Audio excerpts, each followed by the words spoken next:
Hi guys, welcome to another video. My name is Collins, and in this video quickly I'm just going to show you a simple way how I edit my portrait, from cleaning the background to retouching the skin, cropping the image for Instagram, and so on. So without further ado, let's get straight into it. So this image was I've actually worked on this image in Capture One, and I imported this image from Capture One. I've done my exposure correction and everything in Capture One. So I'm here to just clean up the background and retouch the skin. So the first thing I do when I have a portrait or an image right in front of me, I tend to crop my image first. And the ratio I use is 4:5, which is the ratio that which is the ratio for Instagram. So Instagram will not crop your image or take part of it, as most of our image, sometimes when we upload images to Instagram, we end up having cut images. So if you use the 4:5 ratio to crop, when you are uploading to Instagram, it remains just the same way you've cropped your image. So I like this crop, so I'll leave it at that because I like the hair tie and everything. So secondly I want to clean up the background because it's looking dirty and the rest. So first thing I do is I select my subject. So now that Photoshop has done a good job in selecting my subject, what I will do is on my Mac I will press Command J or Control J on your PC. So it duplicates the subject. It puts the subject in a new layer. Then I will hold my my Command key again and click on this layer so that the selection will return back. Then this time around I'll select inverse, so it selects this time around just the background.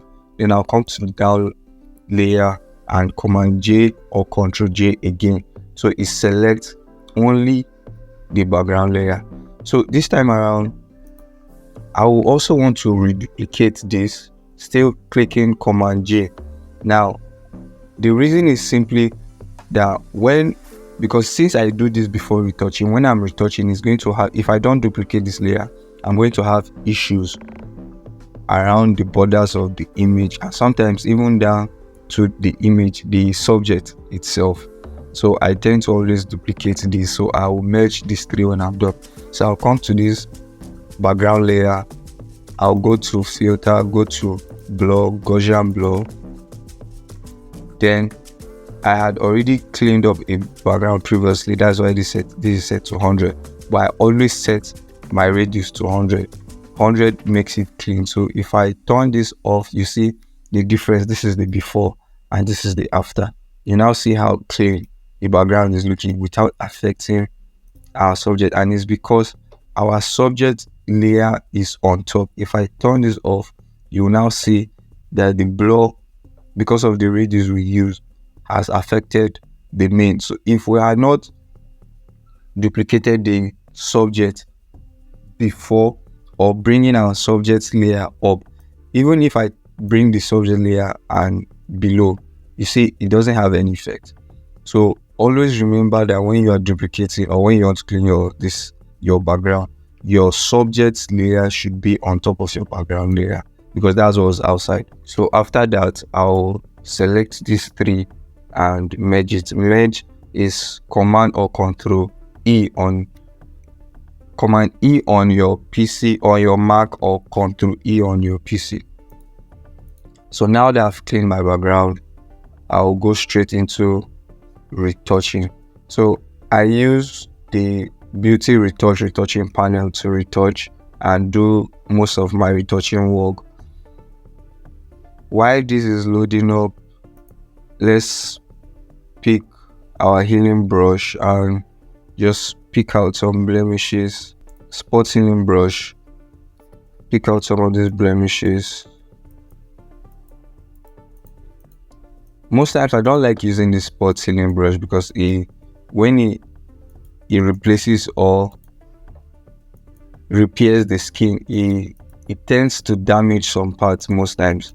So I love using the patch tool, because patch tool, if I select an area or a portion of the subject's face I want to patch and I drag it to another area that is clean, it brings also with the texture of that area, which is something that I prefer, unlike other tools there.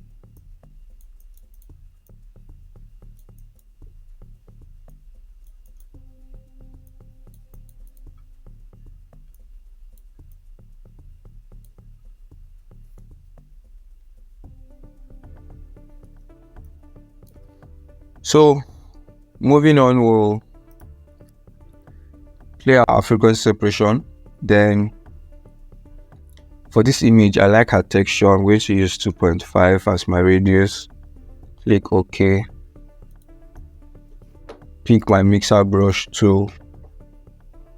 I'm going to toggle this on so that my brush won't load again. My settings, my mixer brush tool settings are 30, 30, 30, 30 all the way. I'm going to sample this. Then I'll turn off my high frequency texture layer because I'm going to be working on the correcting tone layer then.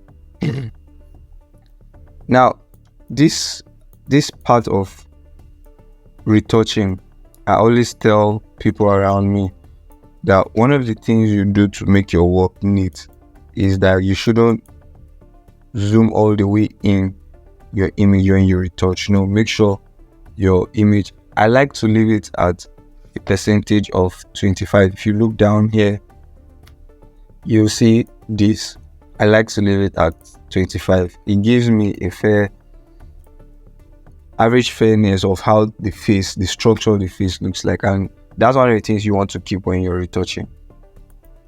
You don't want to distort someone's or your subject's face, so tend to always put the image as far as you can so that you can get a broader, wider view of how the structure of the face looks like, so you know where the direction you ought to brush.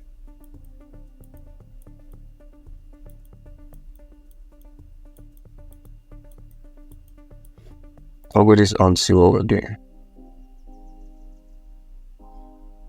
This is our before, this is our after.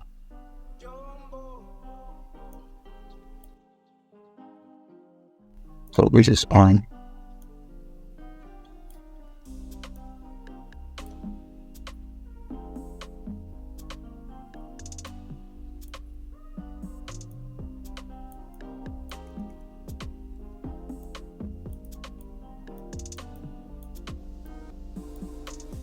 So when you're retouching, please try as much as you can to take your time. It's only when you have, especially if you're a beginner, take your time with an image. Don't just pick up an image and run with it. Just take your time, stay with it, make corrections, make adjustments, look at your before and your after. What is wrong? Make corrections. Because I think that's one of the problems we have also, is that when we just put an image into Photoshop and we retouch, even though it's rubbish, is because we just tend to want to run with the image because we feel, I have retouched, not minding the fact that it might be wrong. So because we don't take our time to sit and critique our work ourselves. You should be the first critic of your job. If you don't critique your job, I'm not sure you won't like when other people critique your job. You should learn how to critique your job as an artist.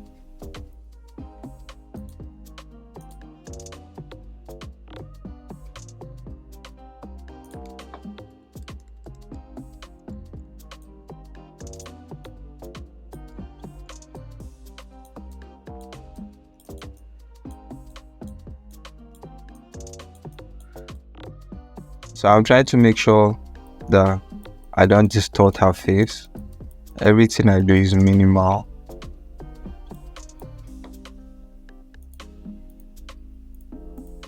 this is the after, this is the before. So one thing I'm going to do next is I'm going to merge this both layer and play another frequency separation action. This time around, I'm going to leave the radius at 6.4, and the reason is because I now want to work on her shoulder and her hand, and the texture of her face is quite different from the texture of her body. If I had used the same radius, which was 2.5 I used for her face, for her body, it's going to be very smooth and fine, and it's not going to balance with what's on her face. So that's the reason why I had to merge that layer and play a new or make a new frequency separation action. So we now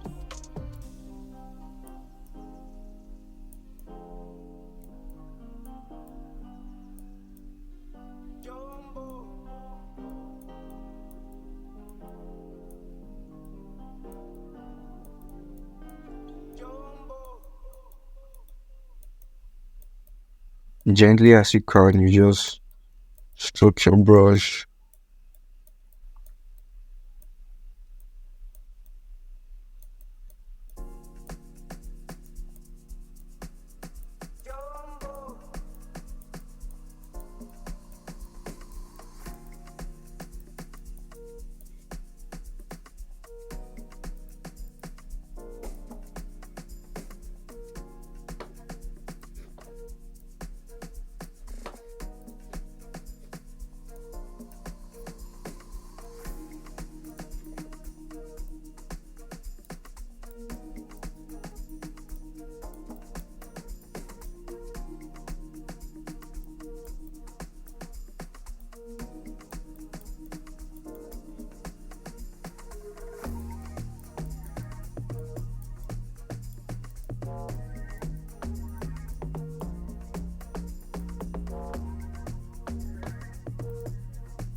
So if this video has brought you value in any way, please like and subscribe. Also hit the notification bell icon so that anytime I drop a new video, because more videos will be coming out on how we retouch and the rest, so that you get notified immediately. Thank you so much guys for staying with me. Thank you for watching this video. Peace.